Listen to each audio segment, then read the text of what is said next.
President Muhammadu Buhari in Paris to participate in the first edition of Paris Peace Forum. In line with the rules of the House, 2/3 have signed, 18 members signed the impeachment of the Speaker and the Deputy Speaker. Ondo State House of Assembly removes Speaker and Deputy for alleged gross misconduct. A mark of compassion and empathy to show that this administration cares. Sukal comes the way of victims of communal crises in Mambila Plateau.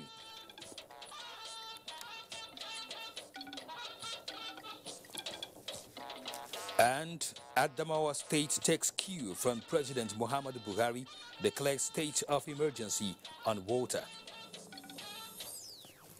Good evening and welcome to NTA Network News. I am Kenen Ima Abodike. Reading with me tonight is Jennifer Igwe in Lagos, while Mohammed Ibrahim is in Maiduguri.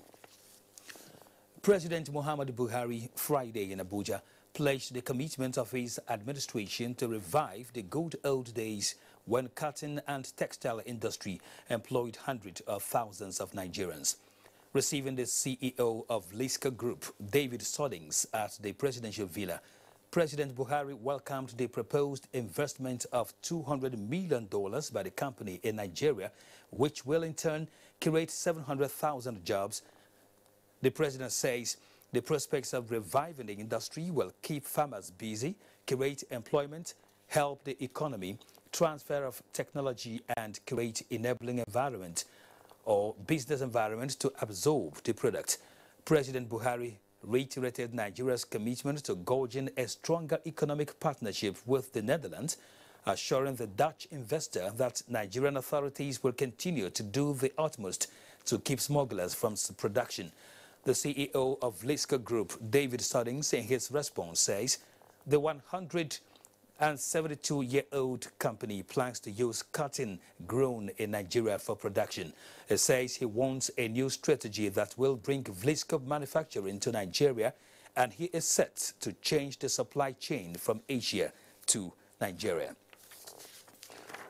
President Muhammadu Buhari has restated the commitment of his administration towards supporting genuine efforts at not only preserving but also enhancing the environment for better standard of living and sustainable future of the country. The president was speaking shortly after his formal investiture as a grand patron of the Nigerian Conservation Foundation during a courtesy visit by members and board of trustees of the organization. State House correspondent Adamu Sambo reports.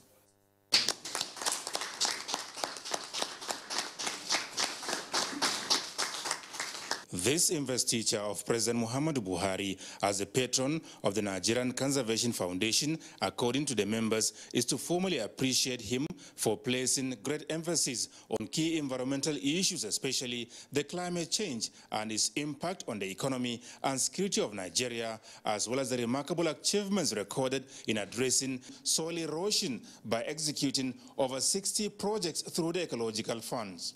President Muhammadu Buhari, who expressed gratitude for the honor done to him, described as noble the objectives of the foundation and promised to work more closely with members towards addressing Nigeria's environmental challenges. I congratulate you, for giving your time and resources to a real national cause. The rate at which animals are being hunted and eliminated, I think we have to seriously get these reservations, support as much as we can. And I'm very pleased now that we have further legalized my position. But with this presentation, I will try and get the Minister of Environment, Minister of Agriculture, to please reflect it in their budget requirements for next year and so on, so that more attention can be paid to it. The president promised to favorably respond to the request by the foundation for the deployment of core members in addressing environmental challenges, as well as the allocation of land in the FCT for the establishment of a world-class forest center as a model of preservation and tourism. This drying up of the lake Chad is a very, very serious phenomena, and we have realized it, and we are making a feel into the conscience of the developed countries, as I said, that have the technology and the resources to help us recharge the lake Chad. And it will affect about 40 million people around it, and half of that from Nigeria. Leader of the delegation, Alhaji Ahmad Joda, drew the attention of the government to the relentless encroachment of the desert, devastating effect of gully erosion, pollution from oil and other sources, as well as the extinction of the wildlife, saying Nigeria has already lost over 90% of its forest cover. Mr. President, sir, we invite you to take charge of greening Nigeria. We'll be behind you and we will support you all the way to a safer and brighter future for our country and for humanity.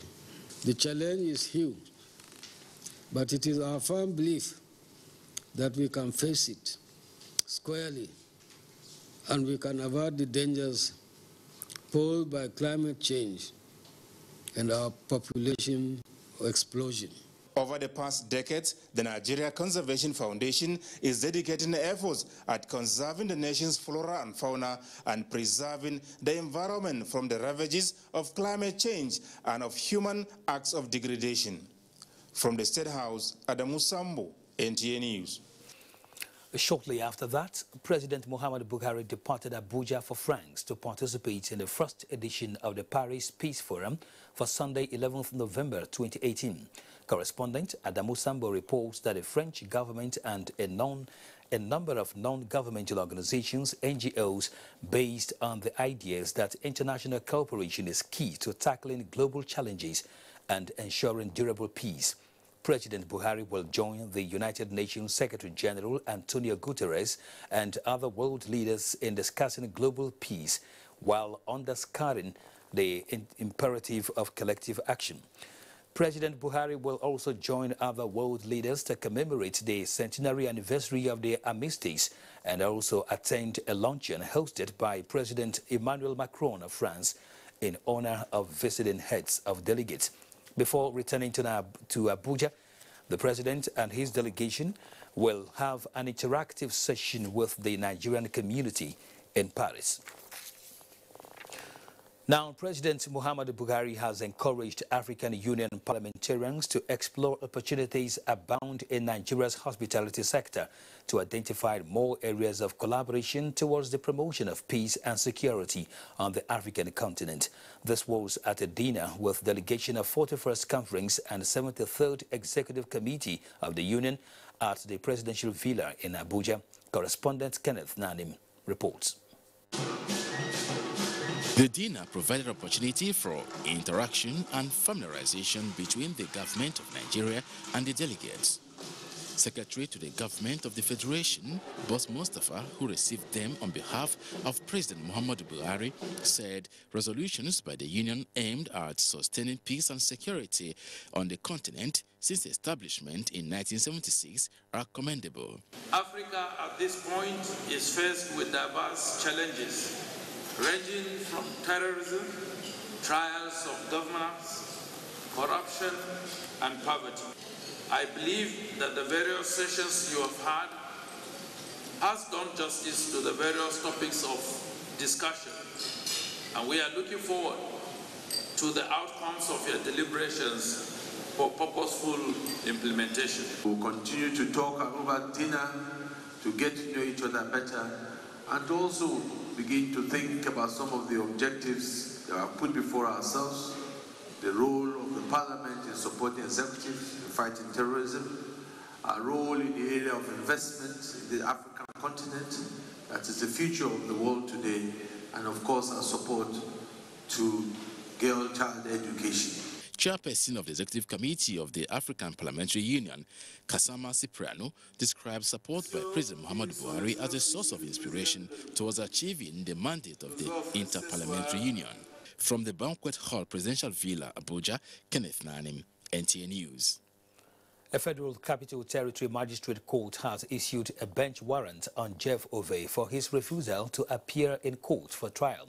Jeff Ove is one of the two whistleblowers who allegedly gave false information to the Special Presidential Investigation Panel on Recovery of Public Assets. Ali Tukur reports.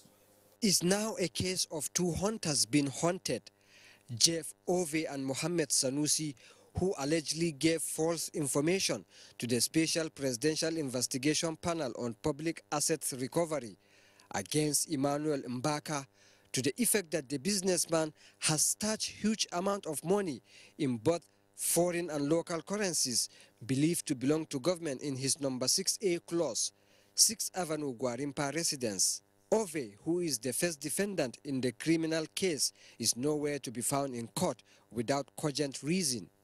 His counsel informed the court that his client, who lives in Bayelsa State, could not make it to Abuja.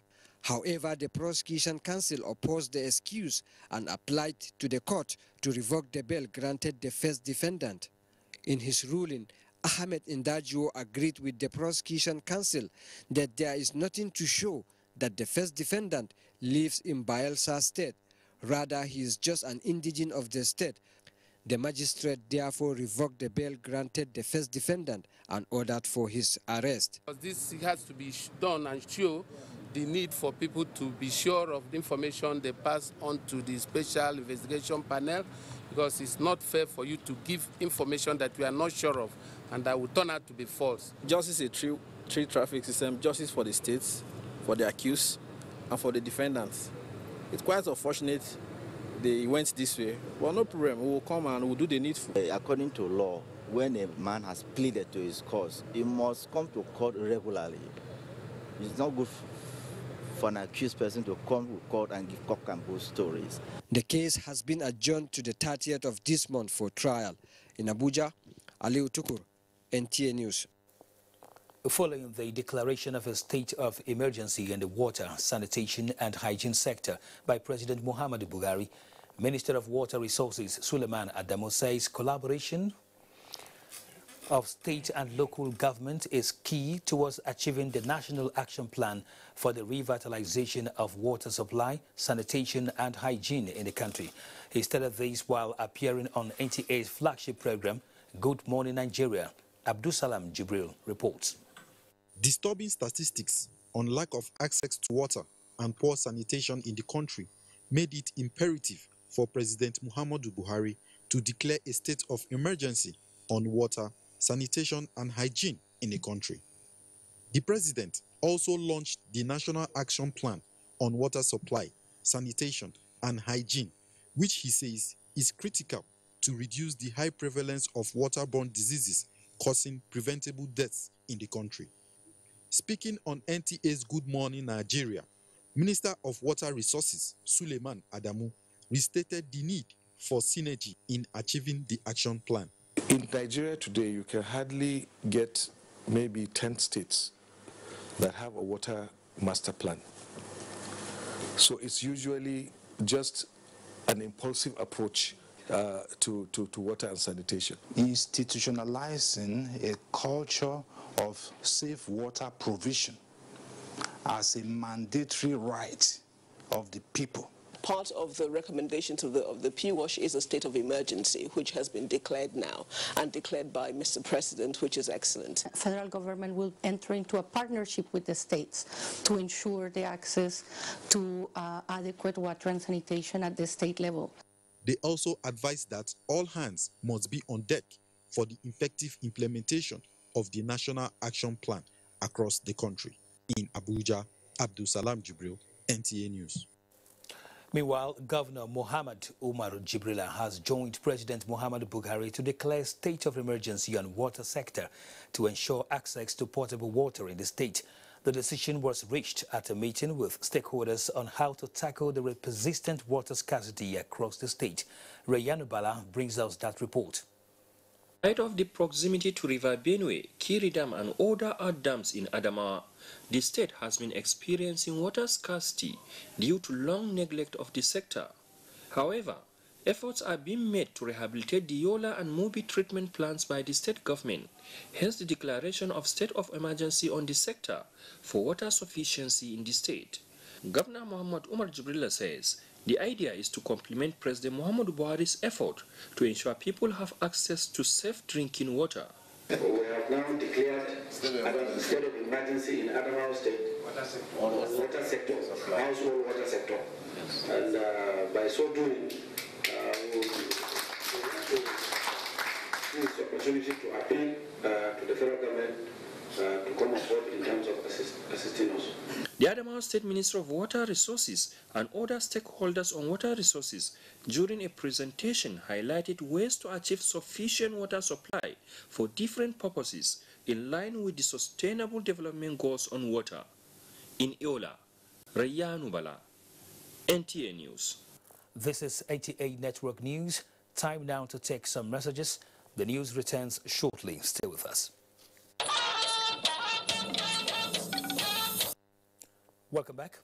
As the nationwide display of voters registered for claims and objections ends on Monday next week, INEC has warned that there will be no extension. INEC Chairman Professor Mahmoud Yakubu made this known as part of the Commission's engagements with the United States Embassy in Abuja. Mia Ogidi reports.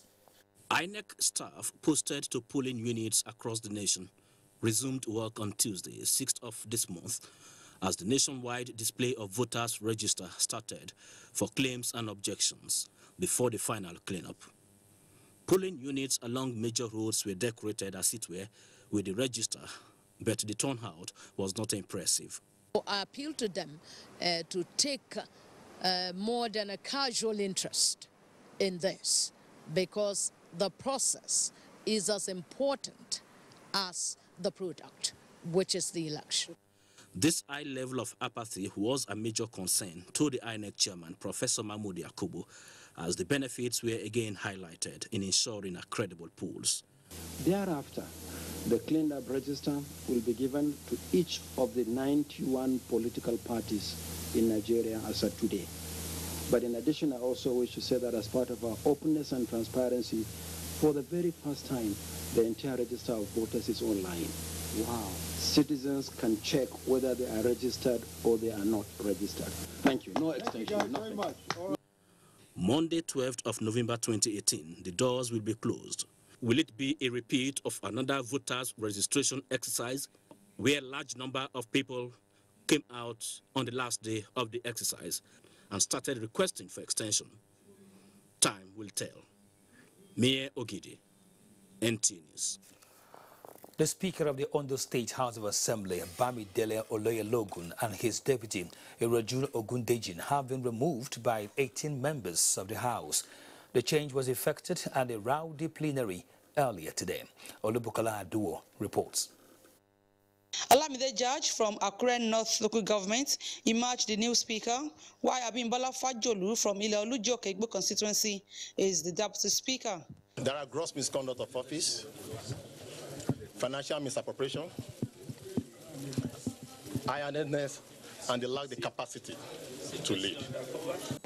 In line with the rules of the House, 2/3 have signed, 18 members signed the impeachment of the Speaker and the Deputy Speaker. The former Speaker, Bamidele Oloyalogun, debunked the allegations, asserting his position as the authentic Speaker. By the grace of God, I remain the Speaker. I will continue to be the Speaker. The maize that were constructed during Baba Jashe regime still remain with me. In Akure, Olubukola Aduo, NTA News. Bauchi State Governor Mohammed Abubakar and his predecessor Issa Yuguda have joined forces towards the success of the All Progressives Congress in the 2019 general elections. Mahmoud Ibn Mohammed reports that the immediate past governor of Bauchi State, Issa Yuguda, recently dumped Green Party of Nigeria (GPN) for the All Progressives Congress (APC). The former governor, who dumped the People's Democratic Party and joined the Green Party of Nigeria, noted that he joined the All Progressive Congress in order to boost the re-election bid of President Muhammadu Buhari and Governor Muhammad Abubakar. Come to join our brother to make sure that he succeeds in winning his elections in 2019, and we would do our best and make sure that no stones are left uncovered, ensuring that we work towards victory. Being a former governor is a no mean feat. There is no governor that would have spent 8 years steering the affairs of the state. The former governor of Bauchi State, His Excellency Isa Abuja, is a giant in the politics of Bauchi State. So to have him on my side will allow me to sleep with my 2 eyes closed. Over 5,000 supporters of Isa Aguda in Bauchi State have also joined the All Progressive Congress. Mahmoud Ibn Muhammad, NTA News. Now, victims of the last communal crisis on the Mambila Plateau have started receiving financial succor from the Taraba State government. 310 million naira was distributed to families of those who lost their loved ones. Joseph Otson reports that Governor Darius Dixon Ishaku also pledged to use the 50 million naira donation made by Dangote Group for the construction of a hospital for the area. Crisis on the Mambila Plateau took place on 2 different occasions, one in late 2017 and the other in early 2018. Many lives were lost, property such as houses, vehicles and animals destroyed. Both the state and federal governments have made concerted efforts to quell the crisis and provide relief to the victims. After the State Committee on Assessment of Damage Done During the Crisis submitted its report to the State Governor Darius Dixon Ishaku, the government is now acting on some of the recommendations made by the committee. Governor Ishaku flagged off the distribution of financial support to the victims in Southern local government area. Through the State Victim Support Scheme, 310 million naira was distributed to those families of the 264 persons that lost their lives. As a mark of compassion and empathy, to show that this administration cares. It is not compensation, it is just a token to help the recipients make the best effort to restart their lives. The Deputy Governor Haruna Mano, the Chairman of the State Assessment Committee on Mambila Crisis, Ambassador Emmanuel Juan, and the Chief of Mambila, Shehu Baju, who led the assessment of conflict-affected areas and reconciliation initiative of the state government, say after investigation it was revealed that 264 persons lost their lives, many displaced, and property worth millions destroyed. The distribution of the financial support to those who lost property will be flagged off at a later date. From Gembo, Joseph Sound Utsen, NTA News. In line with the mandate of the National Emergency Management Agency, NEMA, the agency has distributed relief materials to displaced flood victims at Engeni communities and Akenima in Ahoda West Council area of Rivers State. Diane Kume Ulolo reports. The Engene Kingdom in Ahuda West of Rivers State is majorly affected by the flood disaster that rendered many people homeless. The visit of NEMA to Indiama Camp to present some relief materials to those displaced by flood is a source of succor. Materials donated include bags of gari, detergent, wrappers, milk, mattresses, mosquito nets, tomatoes, groundnut oil, among other household items. The first phase to take people that are in the camp, people that have left their houses, their place of comfort to the camp. A camp cannot be as good as your house. We take care of those people first. That is why we take care of the people that are in camp first. The first phase is to now move to the neighboring communities. People that are being hosted by friends and families. People that refuse to locate to the camp maybe because they don't want to leave their means, to lose their means of livelihood. The beneficiaries who radiated joy and happiness thanked the agency the effect of the flood on them. We are very, very hungry. That is why as they bring all those things, we are very happy. We are very happy to name on people when carry this food come. So we appreciate the government for giving us this opportunity. Because this is the second time they are bringing food for us, and we appreciate. At Akenima, Headquarters of Abuja West local government area, similar gesture was extended. From Akinima, headquarters of Abuja West local government area of River State, Yanukume Ulolo, NTA News. The National Commission for Refugees, Migrants and Internally Displaced Persons is partnering with the Office of the Senior Special Assistant to the President on SDGs in tackling the challenges of the implementation of migration-related targets of the Sustainable Development Goals 2030. Uche Ugochukwu has the details. Challenges of migration have been of concern to world leaders and a bane to the attainment of the SDGs in developing countries. To bridge the gap in Nigeria, the National Commission for Refugees, Migrants and Internally Displaced Persons started developing an action plan to provide local indicators to manage, monitor, reevaluate and report on migration-related issues. We are aware of the national document on data mapping for sustainable goals, tracking and reporting, which was earlier developed, but we are quick to observe that migration issues were not adequately given the attention it deserves.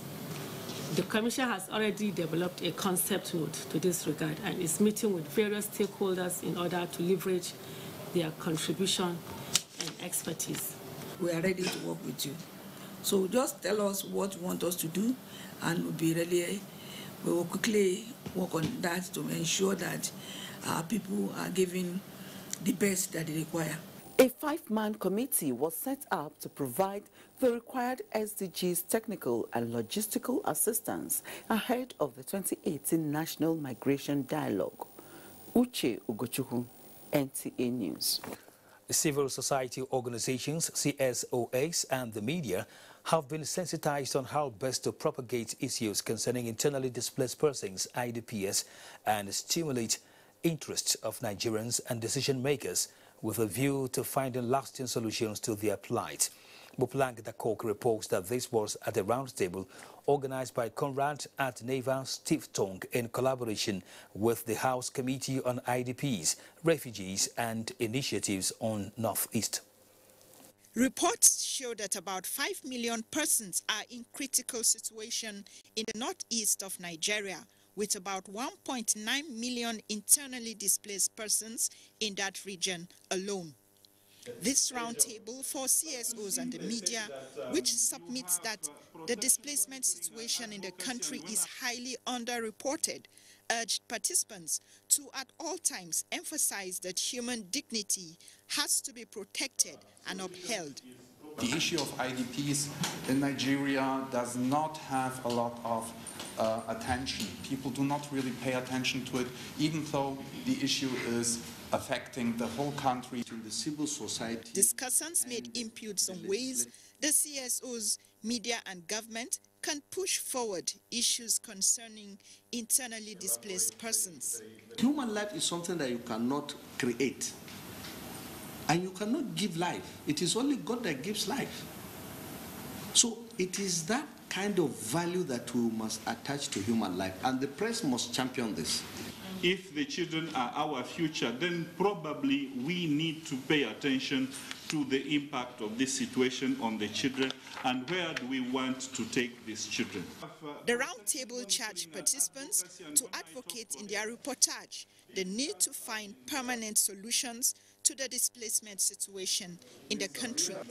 In Abuja, Muplang Dakok, NTA News. With the asymmetric nature of warfare in the country, the Nigerian Army says effective communication skills and understanding of terrain is vital in combat operations. This was why the Chief of Army Staff, Lieutenant General Tukore Buratai, says the Army is embarking on massive training of personnel on indigenous proficiency course. Defense correspondent Olajide Bello reports.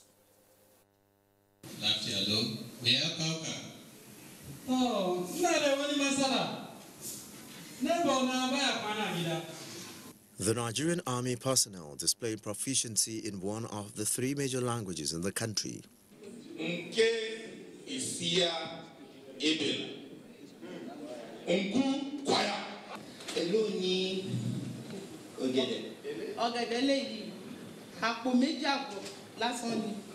It is believed that acquisition of these skills will enhance social integration of personnel in operational areas, assist in building public confidence and cordial relations.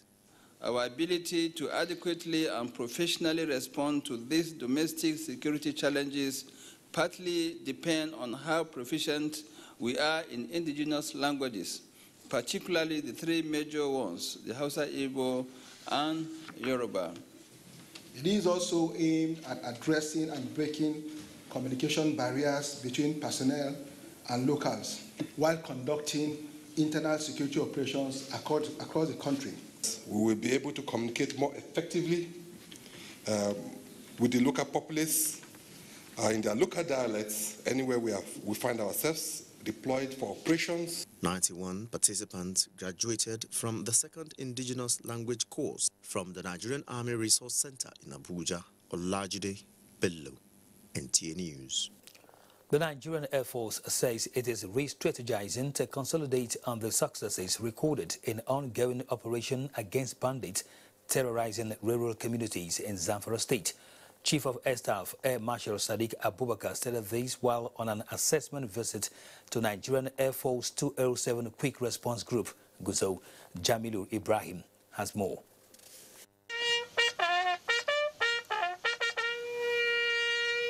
The Nigerian Air Force had in August this year launched a special operation tagged Derermikia, aimed at flushing out bandits terrorizing rural communities in Zamfara State. The Chief of Air Staff, Air Marshal Sadiq Baba Abubakar, was at the Nigerian Air Force 207 Quick Response Group Gusau to assess the operation so far. We are here to assess the progress we are making, and we are very happy with what we are hearing.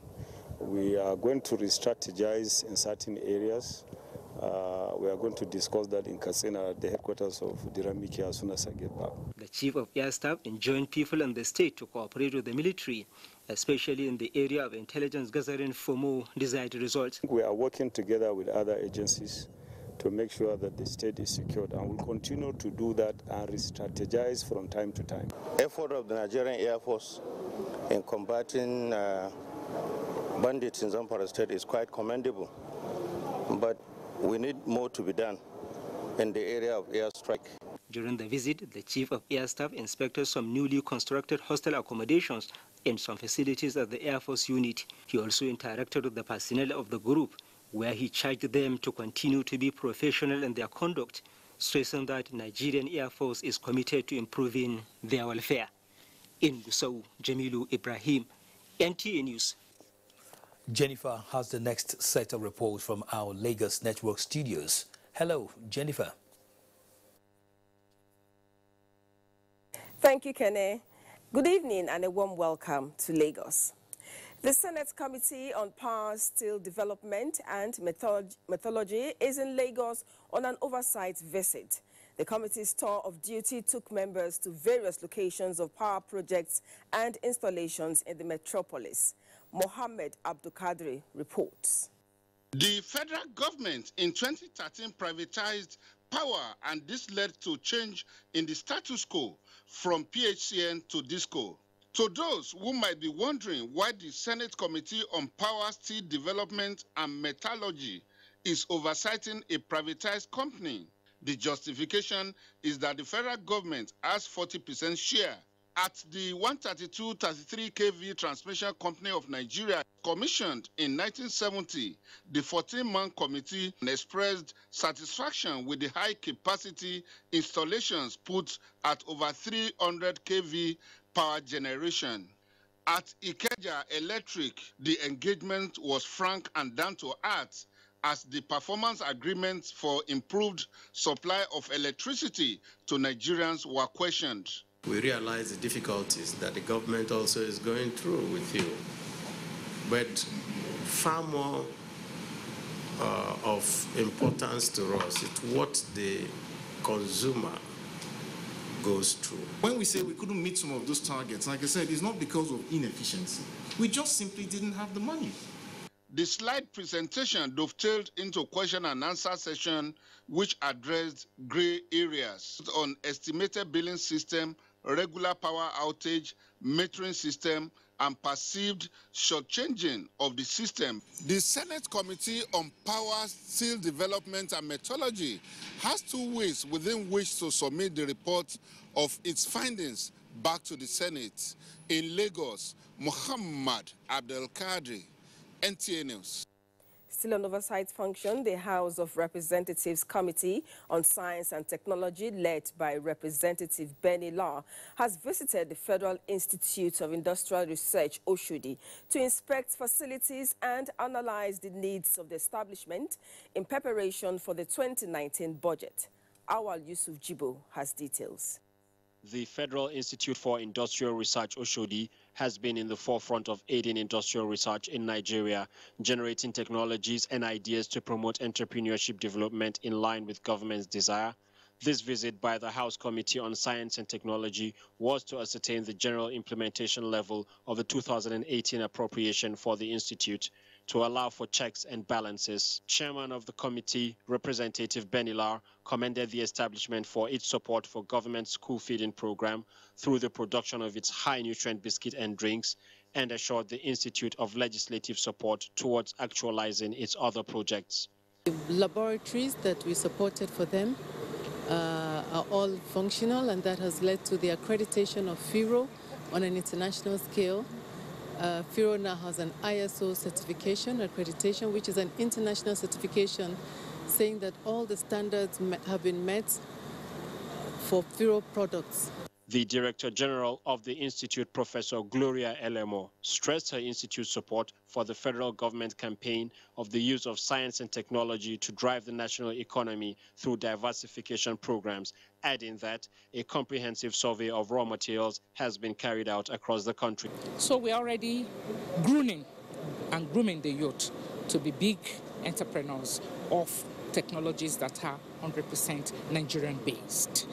Made in Nigeria is the only way. The institute is currently involved in the establishment of industrial enzyme model plant, accreditation of laboratories by NAFDAC, and establishment of molecular laboratories in Nigeria. Hopefully, these technologies can be deployed across the 774 local government areas of the country, which would provide for massive job creation and economic stimulation through processing and value addition to raw materials. In Lagos, Awal Yusuf Jibo, NTA News. Now to business. Central Bank of Nigeria says it will continue to ensure monetary and price stability in the I&E window as Friday trading closed in the red. For details of these and more, let's join Abola De Salami in our business news segment.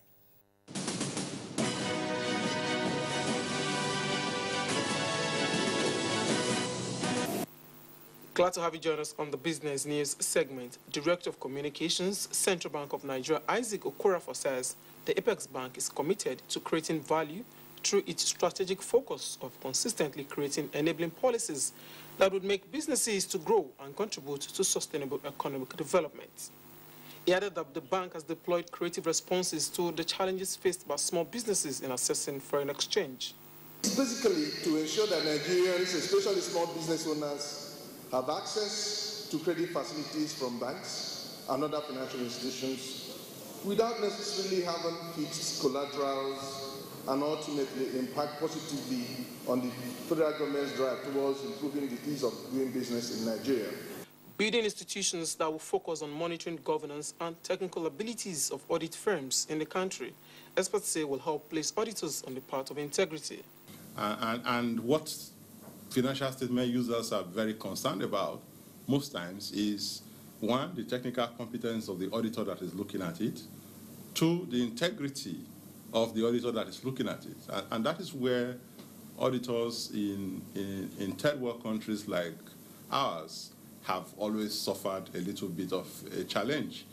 Meanwhile, the International Monetary Fund, IMF, says Nigeria is expected to grow by 1.9% in 2018. 0.09% to close the all-share index in 32,200.21 basis points. Volume of shares was 121 million, valued at 1.58 billion naira. The deals were 2,678, while market capitalization was 11.75 trillion naira. Stock Market Report concludes Business News segment. The news continues shortly. Please stay with us. Salami. You're still watching NTA Network News. More reports ahead, but first a break. Stay with us. U.S. Assistant Secretary of State on African Affairs Tibor Nagy has stressed the need for Nigeria to harness the tremendous potentials of our youth population for economic prosperity. The visiting Assistant Secretary celebrated the intellectual and entrepreneurial capacity of young Nigerians while delivering a lecture at Bayes University, Abuja.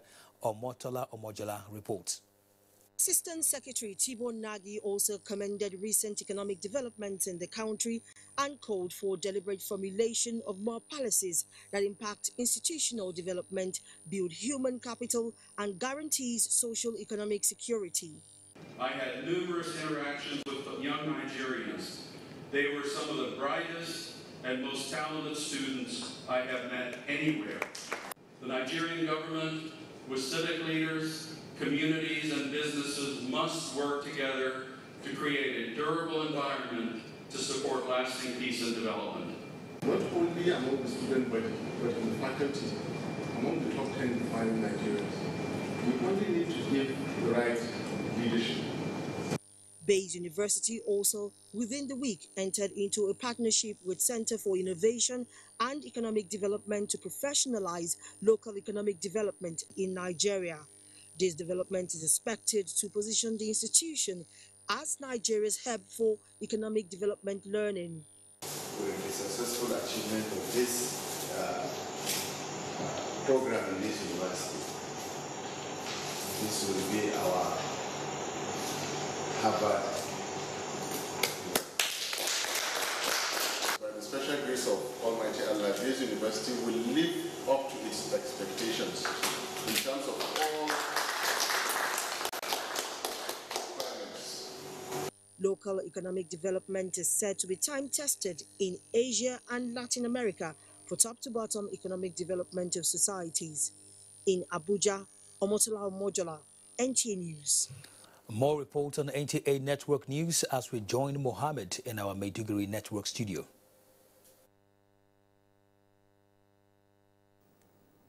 Thank you, Kene, and welcome to Maiduguri. The involvement of international communities towards strengthening the services of mental health institutions in Nigeria has been described as indispensable in addressing increased cases associated with human psychology due to activities of Boko Haram insurgents in the northeast region. Spanish ambassador to Nigeria, Cabanas Ansorina Marcelino, made this statement when he visited the Federal Neuropsychiatric Hospital in Maiduguri, Borno State. Abakar Mohamed Musa reports. The visit by the Spanish ambassador to the psychiatric hospital is basically to have first-hand information on pressing issues bordering on mental health in view of the trauma experienced by a significant percentage of the local populace due to activities of insurgents. Been impressed because you're treating everything. You're treating women who have suffered sexual violence, women who come from the Boko Haram insurgents. This is an opportunity for us to showcase our little contribution to people that have been traumatized by the insurgency, and of course, in a way to call for additional support from the global community.